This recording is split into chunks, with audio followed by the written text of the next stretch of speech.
Қайырлы күн, бүгін сіздермен осындай творожный чизкейктің рецептісімен бөлісемін. Видеоны соңына дейін қарап, ұнаса каналыма тіркеліп, лайк басып кетіңіздер.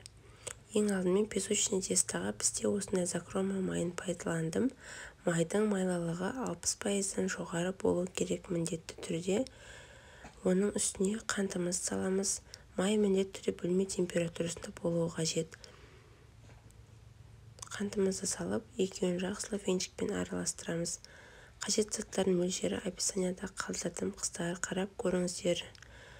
Оның үстіне жұмыртқамызды жарып, үшеуін тағы да жақсылап араластырамыз. Біркелкі масса шыққанша араластырып аламыз. Енді дайын болған массамызға електен өткізген ұнымызды саламыз. Оның үстіне 1 шай қасық көлемінде қатты толтырмай қопсытқыш саламыз. Енді қолымыздың көмегімен жақсылап қамыр илейтін боламыз. Қолға жабыспайтын, жұмсақ етіп қамыр иленіп шығуы керек. Міне дәл осындай видеода көрсетілгенде жұмсақ, қолға жабыспайтын болып шығуы тиіс. Енді формочкамызды алып, формамызға тестамызды осылай қолымыздың көмегімен жақсылап жайып шығамыз, біркелкі етіп. Міне мен осылай қылып жайып алдым. Енді тоңазытқышқа сала тұрамыз, салмасы дайын болғанша. Салмасына творог, жұмыртқа, қант және қаймақ керек.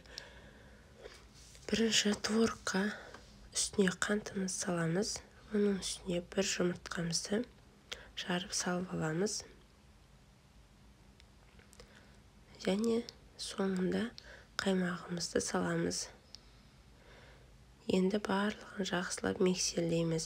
Егер блендер болса, блендермен блендерлеп алсаңыздар болады. Менде блендер болмағандықтан осылай миксердің көмегімен ақырын миксерлеп алдым. Бірақ менде салмасы осылай кішкене іртік болды. Осылай болғаны да дұрыс. Себебі сметанникке ұқсап қалады, қатты езіліп кетсе. Енді тоңазытқыштан формамызды алып, салмасын осылай құйып аламыз. Сосын осылай қасықтың көмегімен немесе лопаткамен біркелкі етіп жайып шығасыздар. Енді 180 градус пеште 30-35 минут пісіріп аламыз. Пісіп шыққан пирогты бөлме температурасына 2 сағат суытып, сосын тоңазытқышқа салып толықтай суытып аласыздар.